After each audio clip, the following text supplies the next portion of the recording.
This is the GamesIndustry.biz Microcast. It is Monday, the 26th of February 2024. I'm James Batchelor, Editor-in-Chief of GamesIndustry.biz, and joining me in the room is Chris Dring. Hi, yeah. GamesIndustry.biz. Hello. Hello. It's nice to see you in person. I was going to say, I was expecting you to ask me how I was, because when we started doing this little beginning banter bit, you were supposed to ask me a question that was relevant to the last week. But you've sort of descended into just how are you? Yeah, I have just descended into how are you. I don't need to ask you how you are, though, because we spent at least 2 hours with each other.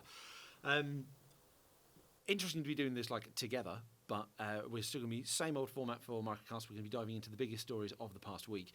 I say that, it was actually quite a quiet week last week. Well, it was from a business perspective. I actually think it was quite busy. If we worked for Eurogamer, I suspect it was a busy week, because there was a lot of games announced. There were a lot of game announcements. So we had the Nintendo Direct Partner Direct, which was kind of finishing off the trilogy of big console announcements. So we'd had the Xbox Developer Direct, we had the State of Play, you then inevitably had the week or so of when's the Nintendo Direct all over social media, and then it was a Partner Direct.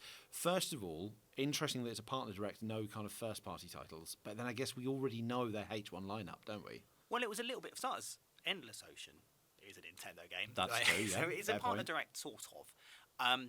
But I think it actually speaks to what I said last week, which is about how there is an opportunity here for other developers, and this actually epitomises that. Nintendo don't have a massive slate for H1. I don't think they do for H2 either. So that gives an opportunity for other developers to be able to make a bit of noise. And Nintendo called it a Partner Direct, I suspect, to set expectations. But there were some big games in there, big-ish, from partners, including popular games from Nintendo's past. So it was, I think. It was an interesting one. I think, as I say, it's a weird situation that we had a Nintendo Direct and there wasn't a big megaton Nintendo announcement. No. But it was a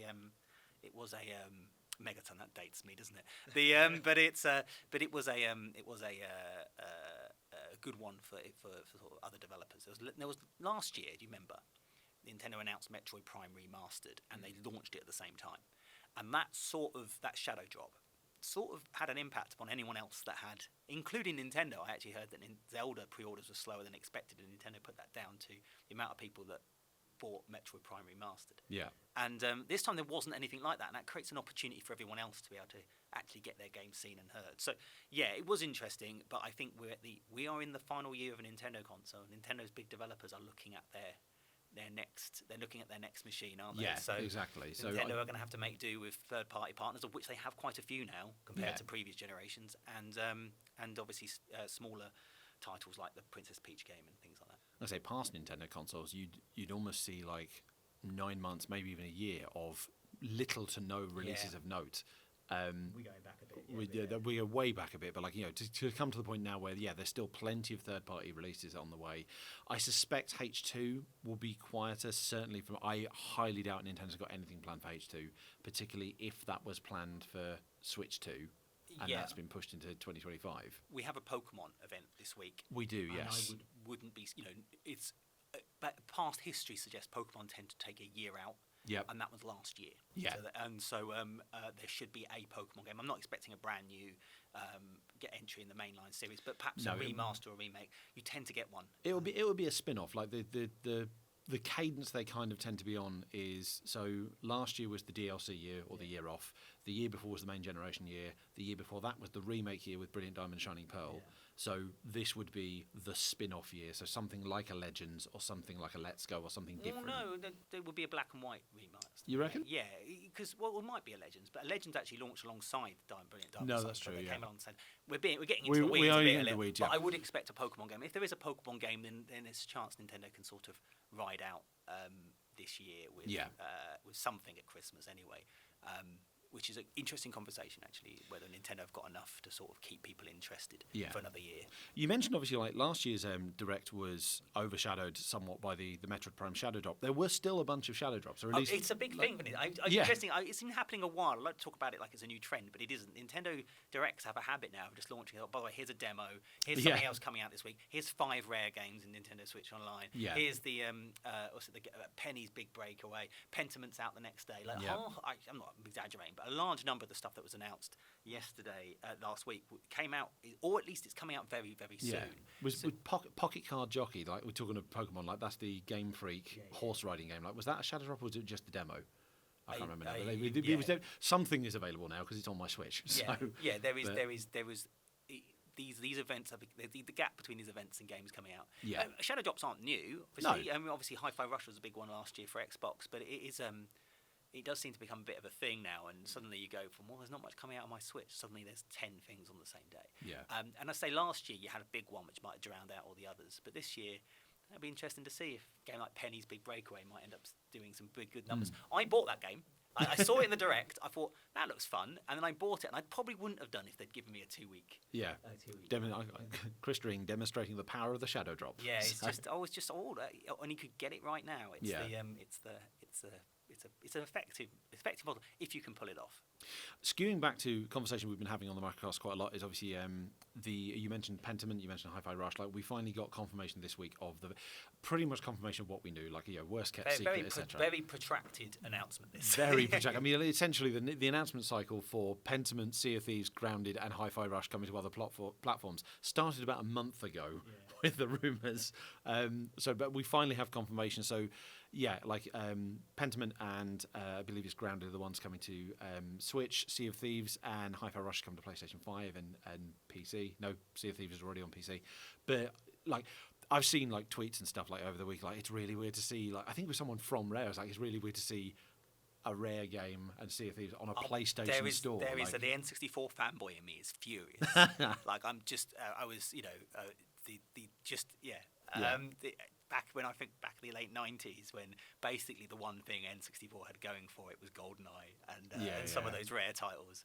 Every single time something about Metal Gear Solid or Tomb Raider, Resident Evil fan, Nintendo would just point to the GoldenEye game.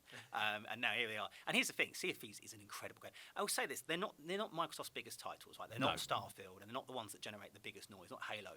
But they are some of their very best games. And Pentiment and Hi-Fi Rush are incredible, 9 out of 10, 10 out of 10 experiences. Grounded, I understand it's brilliant, not played it, but I understand it's very, very good. Yeah. Sea of Thieves is one of my favourite games, and I think it's incredibly original and unique, and it is weird to see it. And I actually think it has a chance to do. If you don't get many shared world experiences on PlayStation. Now, PlayStation fans typically love story games; it's their big thing. But there's now an awful lot of story content in that game. When Sea of Thieves first launched on Xbox, it was a beautiful game. There wasn't much to do in it. Now the problem's the opposite. And I imagine if I'm the marketing team at Microsoft trying to work out how to promote this title, I wouldn't know where to begin. Do I go Pirates of the Caribbean? Do we go the Monkey Island stuff? Do we go the share world adventure element of it? It's such a brilliant, big, beautiful game. And in this market at the moment where there isn't a lot of blockbusters, which is, and people say it's a negative thing, right? So I've had people talk about last year we had these big games like Zelda and Diablo and Hogwarts stuff. We don't really have many of those this year, and that's a bad thing. It's not a bad thing. It's a wonderful thing for everyone else. And Sea of Thieves could become a breakout hit. I think that's the thing. None of these games that we saw announced last week were obviously going to be mega sellers. No. But there might be one. If you'd have told me 2 months ago Power World will be on 25 million players, I wouldn't even entertain that conversation, right? And it's astonishing result for Power World. Helldivers, right? Helldivers. I did a quick European analysis last week, so I just thought I'd have a quick look at the weekly charts last week using the GSD data. Helldivers 2 sales were up 40% from 1 week to the next. Right? That's so rare to see a game increase sales. It happens. Just Dance tends to do it. Yeah. But generally speaking, you don't get many games that do that. And here you had Helldivers 2 doing it.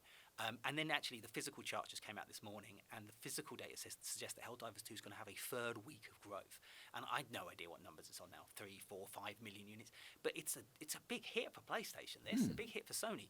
So it's would you have put, I wouldn't have put money. I wouldn't even. I would have said I don't remember Helldivers 1. Yeah. Right? It is, and that happens because there's no Hogwarts sucking the oxygen out in the market. Well, you see, when a game like that launches, it's not just the media is only writing about that game because, of course, they are someone that drives the traffic. But everyone's talking about it. Everyone's playing that one game.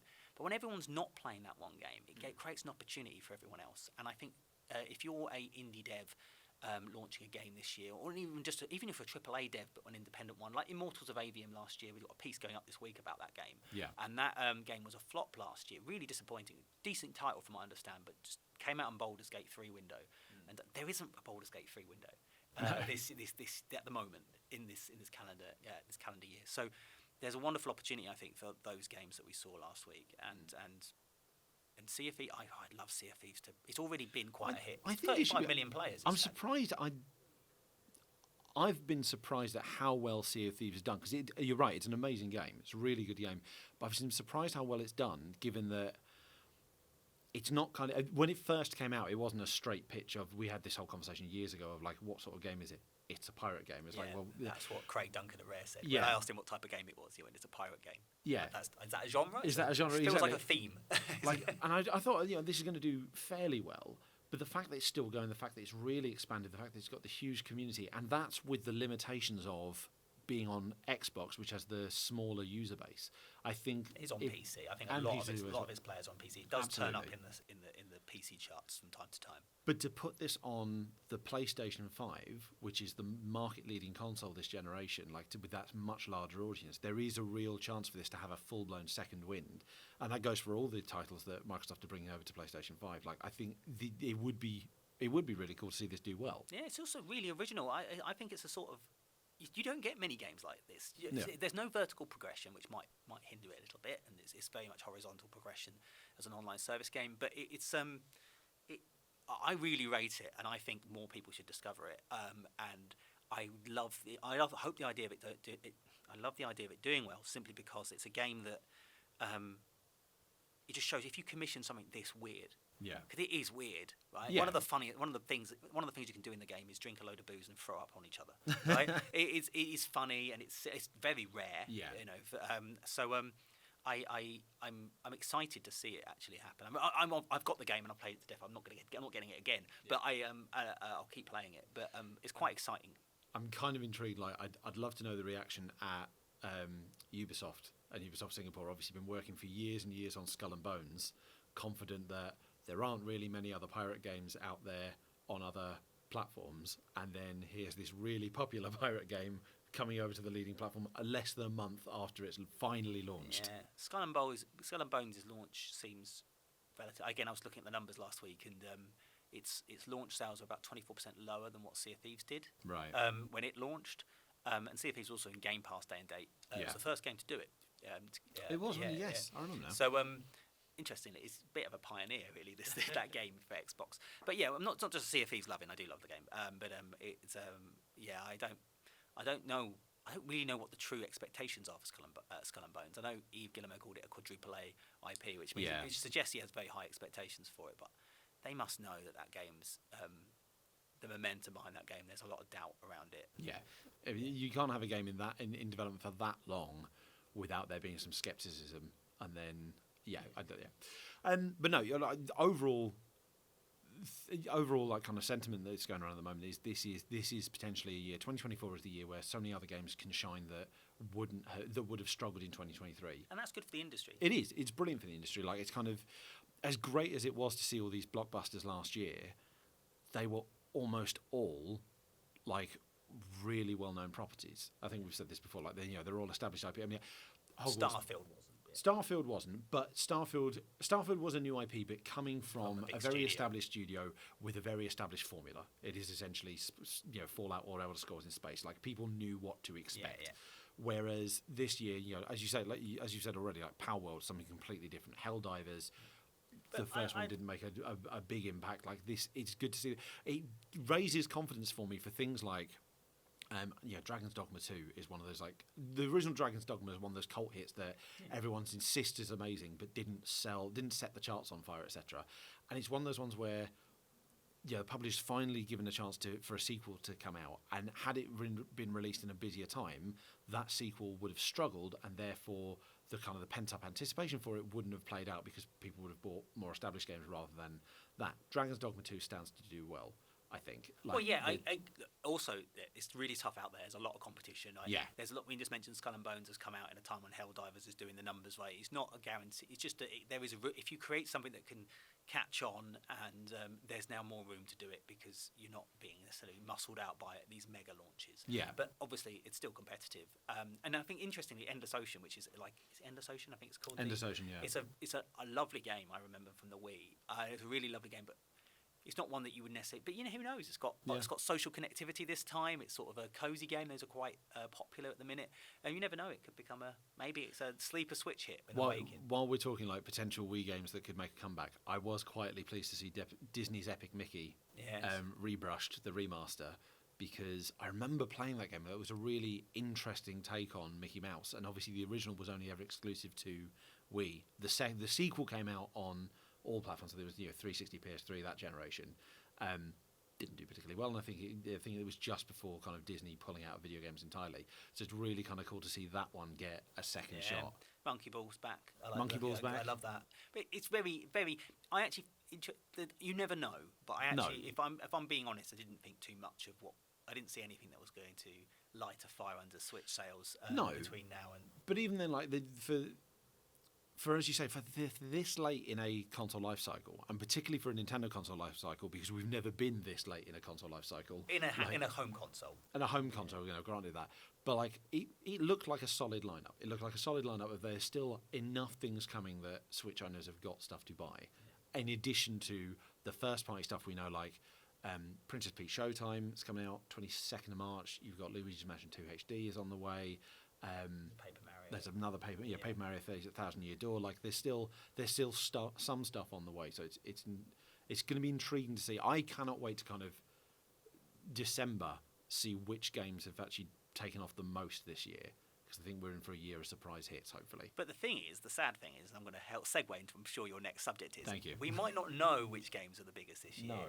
Because, we talk about Helldivers 2's in the charts because it's a PlayStation game and Sony share figures with the charts companies. But Palworld, I know they're sharing the numbers with us. It's very great, very nice of them to keep us updated on how well that game is selling. And I'm guessing when it's selling that much, they're happy to tell us.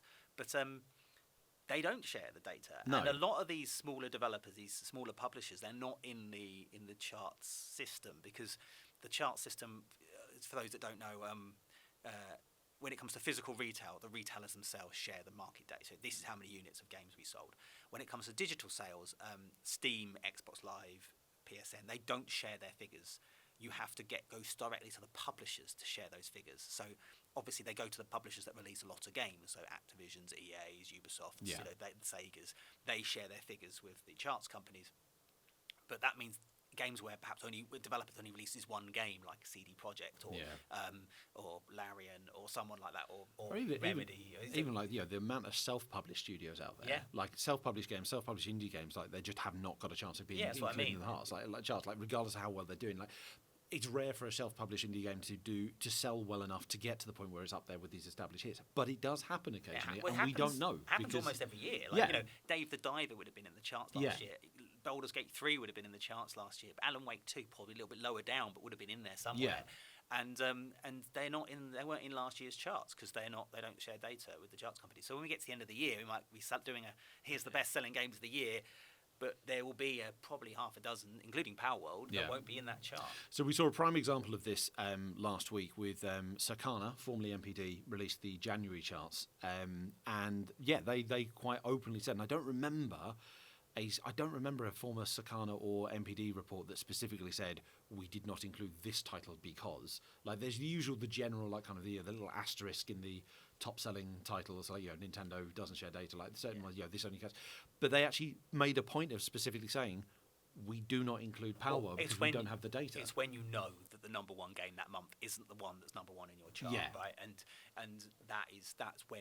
that's when you kind of have to say, look, everyone's going to ask, when we did the annual charts and Baldur's Gate 3 wasn't in it, and it was like, where would Baldur's Gate 3 come? I don't know. We don't know. Exactly. It would definitely be in the top 10 somewhere, but I don't know where. It's so misrepresentative, and that's not the fault of Sakana. That's the fault of the publishers in the stores and the industry not sharing its data. But case in point, January top-selling title last month in the US, Call of Duty Modern Warfare 3. That's a very kind of predictable January number one. Yeah. But that won't necessarily have been number one because it depends on how well Palworld did. Like, it depends on what I will say to defend this, right, is that you can't.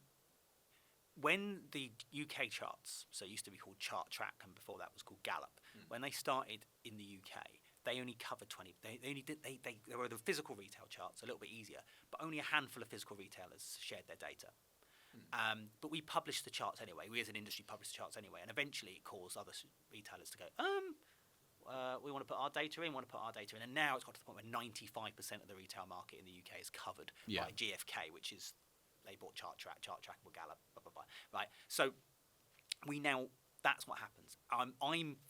this data doesn't have power in it, but every other piece of data is interesting. Yeah. It is informative. It does tell you about what's going on in the games market broadly. Well, yeah, I guess it shows that Tekken 8 came out and it tells you how Tekken 8 did. Yeah, Tekken 8 was number 2, didn't manage to top Modern Warfare 3. Suicide Squad killed the Justice League, that was number 3. Persona 3 Reload, that was number 4. Like a Dragon Infinite Wealth, number 7. So there were new games. And if you subscribe to these these systems, they have the actual figures, and you can see how well, we on the European charts, we do percentage rises and decreases and stuff like that, so we can sort of go, hey, this game did 10% better than that game. I can do things like Helldivers 2 was 40% bigger in week 2 and that kind of stuff, where you get a good sense of where momentum's going, even if you don't know the exact sales figures. Yeah. And that is still useful. It's still important. And depending on who you are in the games industry, it's important. It's useful. Does it tell you how many games are sold in a year? No. Does it tell you which is definitely the best-selling games of the year? No, but it tells you a version of it. And I hope that if they keep doing these charts, eventually someone's going to get fed up and go, we need to do something and actually make it so the stores are sharing the data so that we can. Maybe that will never happen, but I'd love to get to a point where that. I was going to say, how many years have you been hoping for this? Literally, the first time I wrote a story was digital charts coming. It was Dorian Block at GFK, and it was one of the first stories I ever wrote, and I've been in this industry 17 years. It's been going on a while, but we do have a digital chart now. These charts are digital. This is true. And the thing is, it should be revenue. DLC's not included, microtransactions aren't included. You're right. When you start, we really, in an ideal scenario, you have a units chart which is selling what the most popular games are, and a revenue chart which Exarchana does revenue, GSD does units, and the revenue can include things like downloadable content But then revenue is an interesting one because obviously, there's going to be exceptions here, but the vast majority of AAA full price games are still $60 to $70. You will occasionally get budget or indie releases which are much less. If those games sell more than but that's a kind of chart. That's a revenue chart, and that's the reason why both is interesting. You don't want one or the other. Ideally you'd want to say, hey, what are people playing? It's this game. It's Fortnite, right? And then it's like, what games are it's going to do like an engagement chart, I think, as well.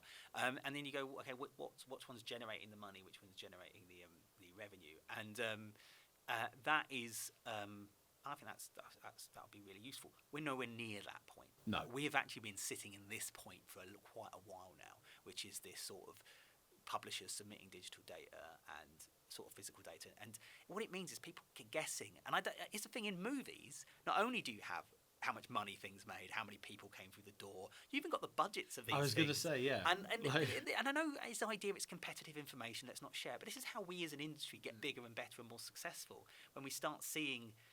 The amount of times that we react to trends, but if you can actually properly look at the full market and see where things are and opportunities are, and it can have such a benefit to not just yourself but the whole industry. There's no shame in failure. No. And there's we try stuff, it doesn't work out, that happens, and then hopefully you learn from it and you make something successful afterwards. There's no shame in failure, and that failure is perhaps less shameful depending on the circumstances if you give the context. If you, as you say, if you share the budget of what something is, so your Immortals of Avium interview follows kind of a member of the team kind of ranting about what the budget was or what they believe the budget was and what they believe the marketing budget was, and it puts it in context. With similar note, Suicide Squad killed the Justice League. Obviously, we know that's been in development for years. We've got now Warner Brothers. Warner Brothers does not go into detail about its game's financial results. It mashes it all into its just general entertainment portfolio. They've said during the earnings call that the game has fallen short of expectations, that they're in for a tough year comparison due to Hogwarts Legacy doing so well the year before. But beyond those snippets of sound, like those sound bites, expectations are key. Yeah. Expectation is key. But I think but generally speaking, I think we need to sort of recalibrate our idea of what failure is. Because the Wii U was a failure, right? But without the Wii U, we never got the Nintendo Switch. Yeah. And so you just have to think, that's how we make mistakes. We try things, they don't work out. We learn, we develop, we try something new. And rather than vilify, I'm always a bit like, I know there's a lot of people being laid off and there's horrible things going on right now. And people get angry with the management for the decisions they made during different periods. And I'm not trying to calm that stuff down. But I'm always a little bit anxious to overly condemn people who tried stuff that didn't work out, and so I think I really want the industry to keep sharing charts. We launched a campaign at MCV, if you remember when I used to work at MCV. We did a campaign called Digital Counts, which was a big old campaign trying to get people to share digital market data, which sort of worked. And so I've always been on this beat for a while. So yeah, Sakana doesn't have all the data. GSD doesn't have all the data, but it has some data, yeah. And I'd much rather have some than none. On that note, I think we should wrap up there, largely because we haven't actually got a clock in here, so I don't know how long we've been going. I don't know how micro this microcast is. Megacast. But thank you very much for joining me in the room. Yeah, this has been lovely. good. Yeah, it's lovely. I like the white background. The white background It's is really lovely, dynamic. Yes. Absolutely. Sort of just sparks, isn't it? So, yeah. You can find all the slightly less professionally produced microcasts on our YouTube channel or on the podcasting platform of your choice, and you can, as always, get news, insight, and analysis into the world behind video games at GamesIndustry.biz. We're going to be back next Monday, perhaps not in the same room, probably not in the same room, but we will be back. See you later.